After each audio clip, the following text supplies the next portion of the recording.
All right, let's talk about something that seems like a total no-brainer. The new Avatar movie comes out and bam, it smashes past $1 billion at the box office. On the surface, that looks like a phenomenal success, right?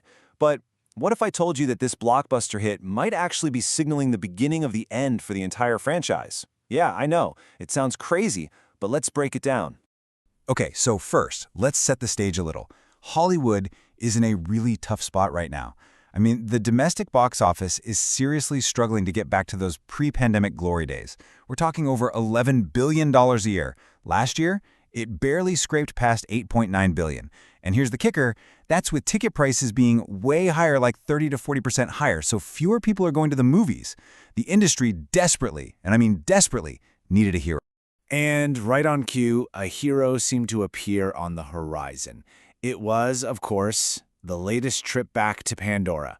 You know, the one franchise that seemed totally immune to audience burnout, ready to swoop in and save the day for a struggling box office. And you know what? It looked like it delivered. The film is on track to pull in over $1.5 billion worldwide. Now, for almost any other movie on the planet, that would be an unbelievable, pop-the-champagne, franchise-defining win. The headlines look absolutely fantastic. So that's it then, right? Case closed? An absolute, undeniable triumph? Well, not so fast. This is where the story starts to get really, really complicated. Because that giant, splashy number on the poster, it definitely doesn't tell the whole story.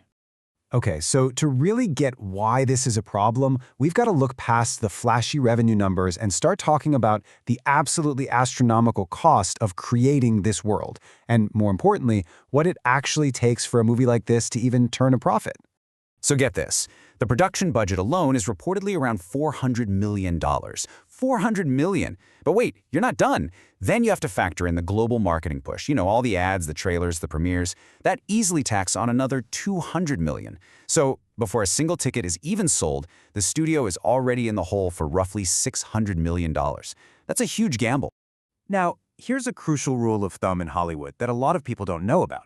A movie doesn't actually break even when it makes its budget back. Nope. Because the studio has to split the money with the theaters, pay taxes, and all these other distribution fees, it usually needs to make about twice its total budget just to get back to zero. So let's do the math. With a $600 million total cost, that means the magic number for this movie, just to break even, not even make a profit, was a staggering $1.2 billion. Anything less than that, and it's officially a loss. So when you put all that together, that $1.5 billion gross suddenly looks, well, a lot different, doesn't it? After you clear that $1.2 billion break-even point, the actual potential profit is closer to $300 million. Now, don't get me wrong, it's still profitable, but for a film of this scale, that margin is razor thin. And honestly, this isn't even the biggest problem. See, the much bigger issue for the studio isn't just about this one film's profit, it's about the trend it's setting for the entire franchise. And folks, that trend is pointing sharply and dangerously downward. And right here, you can really see the heart of the problem. I mean, look at this. The first two Avatar films were in a league of their own, right? Both of them easily cleared over $2 billion each. This new installment, while still a certified hit, is projected to finish way lower, right around that $1.5 billion mark.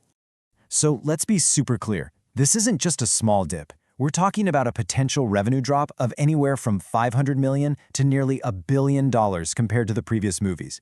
That is a massive, massive decline in audience turnout from one film to the next.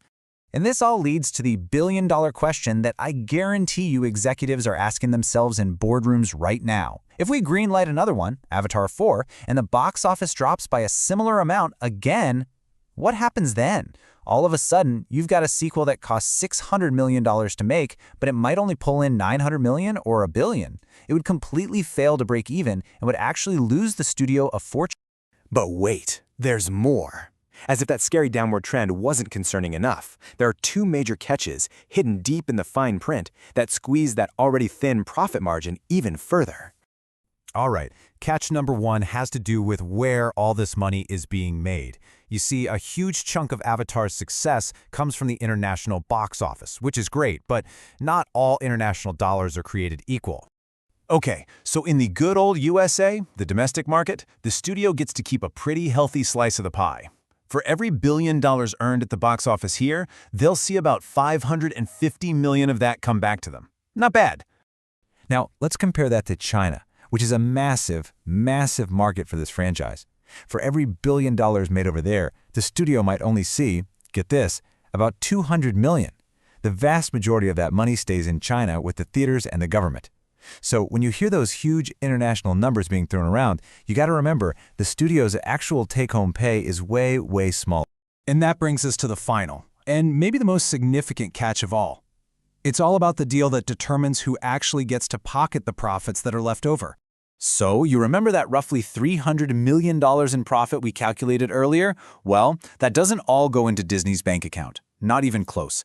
Director James Cameron has a legendary contract that reportedly gives him the majority share of the profits. What that means is the studio footing the bill for this massive risk, that's Disney, sees very little of the final reward, which gives them even less incentive to roll the dice on another $600 million movie, doesn't it? And really, that brings us to the essential takeaway here. The conversation happening inside the studio right now isn't about popping champagne to celebrate the $1.5 billion success of this film. No, it's about the terrifying financial projection for the next one. So while the latest Avatar looks like a world-conquering champion from the outside, the economics underneath tell a completely different story. It's a story of diminishing returns, razor-thin margins, and immense, immense risk. Which leaves us all with one final question. Have we seen the last of Pandora for a very, very long time?